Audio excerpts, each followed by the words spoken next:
나를 받으옵소서.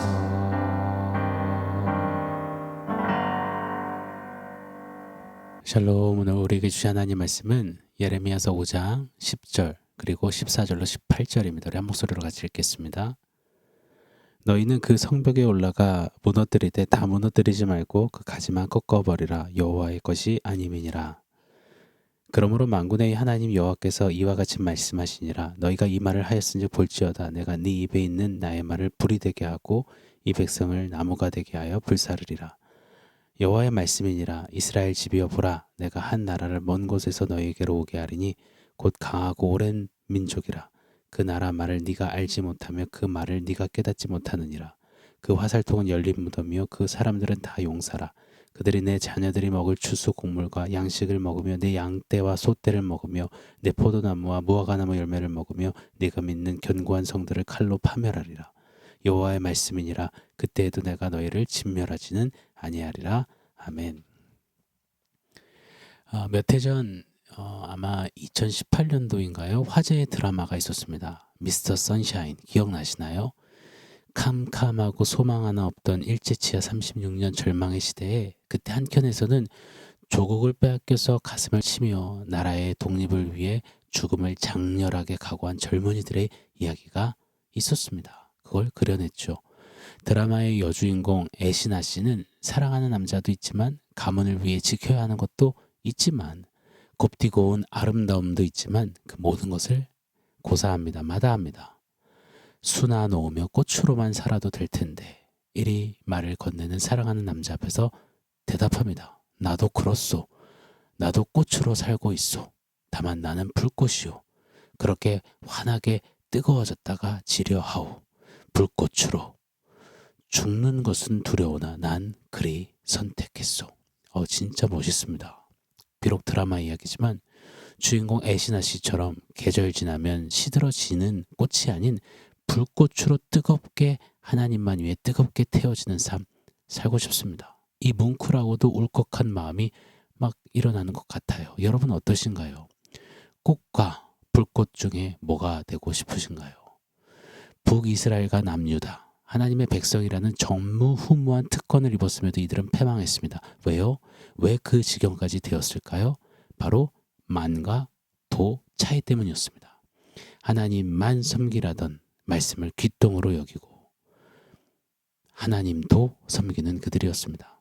하나님을 완전히 떠나거나 버리진 않았습니다. 그렇지만 하나님도 우상도, 하나님도 바알, 아세라도, 하나님도 재물도, 하나님도 나 자신도 섬기겠다는 겁니다. 만과 도, 이 차이가 처음에는 별로 큰 것 같지 않지만 대수롭지 않게 여겼지만 결국 이스라엘, 이 북이스라엘과 남유다를 붕괴시켰고 오늘 본문 속 남쪽 유다도 결국 침몰시키는 겁니다. 14절 말씀이죠. 그러므로 만군의 하나님 여호와께서 이와 같이 말씀하시니라. 너희가 이 말을 하였으니 볼지어다 내가 내 입에 있는 나의 말을 불이 되게 하고 이 백성을 나무가 되게 하여 불사르리라. 하나님도 부추기던 선지자들을 13절 말씀에는 바람 같다 하십니다. 바람 같은 그들을 향해 하나님께서는 예레미야를 보내신 거죠.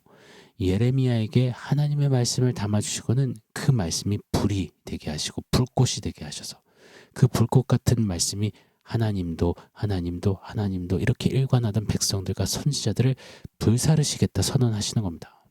사랑하는 여러분, 저는 이 마지막 때에 우리 교회가, 우리 다음 세대들이 예레미야 같이 서고 살다 가기를 소원합니다.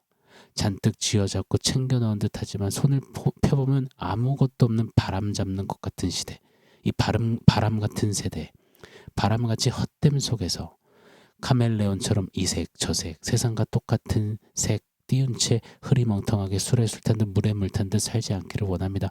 헛되고 헛되다 모든 것이 헛되도다. 그런 바람 같은 이 마지막 때에 뻘겋고 붉은 불꽃 같은 삶으로 타오르기를 원합니다. 사실 예레미야는 아이였고 연약했고 두려움도 많았습니다.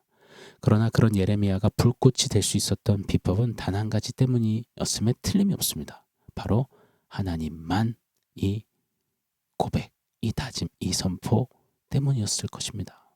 하나님만 붙잡고 하나님만 바라고 하나님만 섬기는 그 예레미야에게만 불같은 말씀을 우리 하나님이 담아내셨습니다.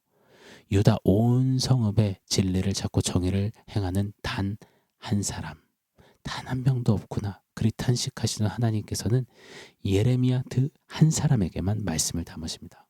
그 말씀이 불이 되어 심판 앞에 마지막 시대를 사르시는 겁니다. 사랑하는 여러분, 14절의 말씀은 어느 목회자에게만, 부름받은 어떤 사역자에게만 국한되는 것이 아닙니다.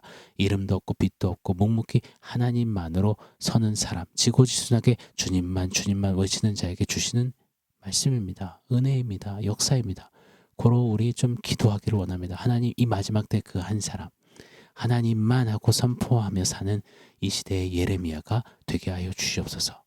바람같이 훅 사라지는 인생이 아니요, 주님의 불같은 말씀을 토해내며 이 시대의 죄악을 태우는 불꽃 예레미야 인생 되게 해 주십시오. 우리 다음 세대들, 청년들, 우리 작년 세대, 좀 그런 세대들 되게 해 주십시오. 우리 기도했으면 좋겠습니다.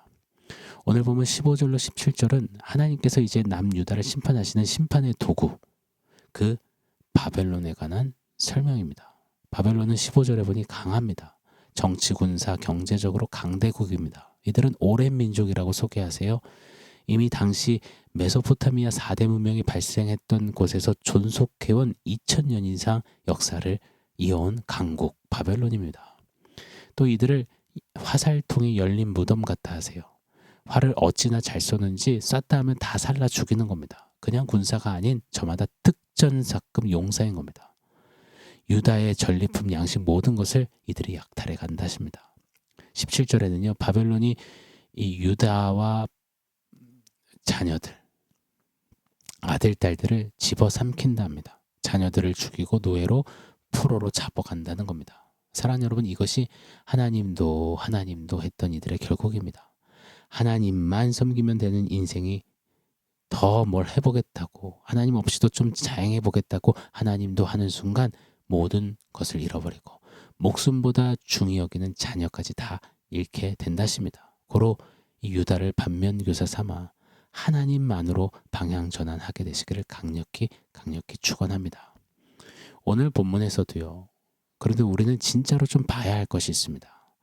예레미야서 내내, 또 성경 전체 내내 그러시는 것 같아요. 여러분, 출제자의 의도를 잘 아는 것이 시험 치는 학생에게 제일로 중요한 것 아니겠습니까? 심판을 말씀하시는 하나님의 의도와 마음을 바로 아는 것이 우리에게 핵심 중에 핵심입니다. 잘 말씀을 보시면 심판을 말씀하시면서도 툭툭 들켜버리시는 하나님의 마음이 있더라고요. 바벨론, 이름만 들어도 오금이 저리는 무서운 심판인데 그 가운데 계속 툭툭 내뱉으시는 하나님의 본심이 있습니다. 오늘 18절이죠. 제가 한번 더 읽어드릴게요. 여호와의 말씀이니라 그때에도 내가 너희를 진멸하지는 아니하리라. 사랑하는 여러분, 하나님 마음 귀 기울여 보세요. 이 모든 심판은 너희를 없애는 진멸이 아니야. 너희를 징계하기 위함이야. 이리 말씀하시는 겁니다.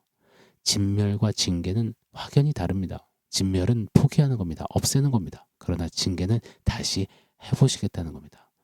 하나님도 했던 이 바이러스를 하나님이 지금 다시 고치시고 하나님만으로 바꾸시겠다라고 하나님 마음을 쏟아내시는 겁니다. 오늘 본문 10절도요. 너희는 그 성벽에 올라가 무너뜨리되 다 무너뜨리지 말고 그 가지만 꺾어버리라. 여호와의 것이 아님이라. 마치 유다를 포도나무에 비유하시는데 하나님 마음 또 들켜버리시는 거예요. 다 무너뜨리지 마. 농부가 병든 장가지만 쳐내듯이 가지만 꺾어버려요.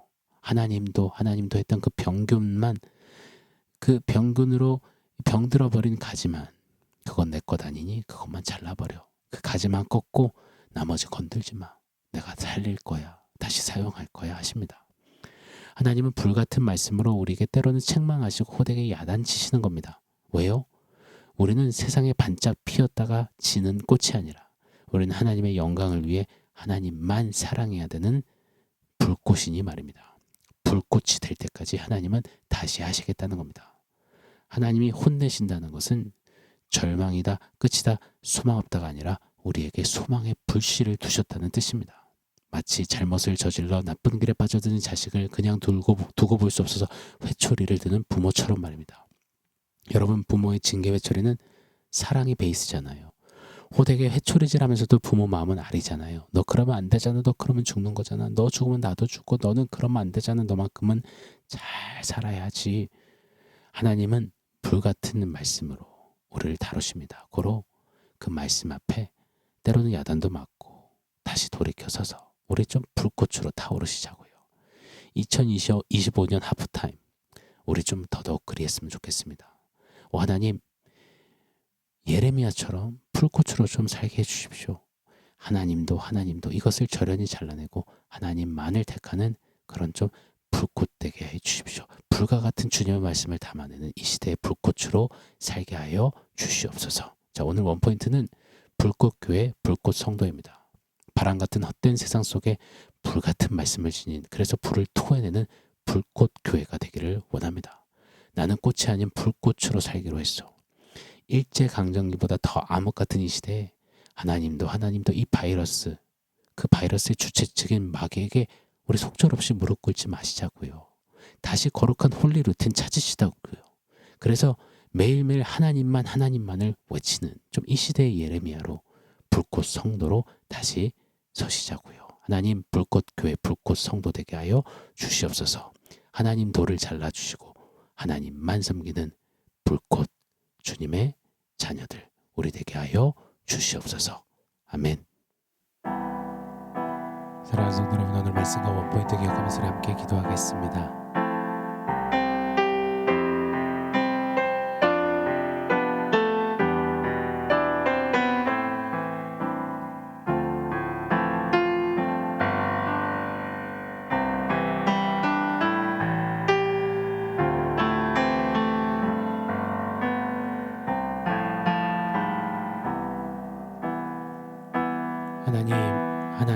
하나님도 했던 것들을 절연히 잘라내고 하나님만 사랑하고 하나님만 섬기고 하나님만 따라가기를 원합니다.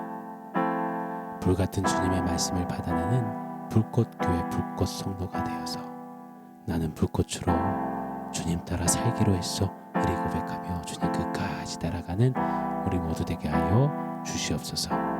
예수님의 이름으로 기도합니다. 아멘.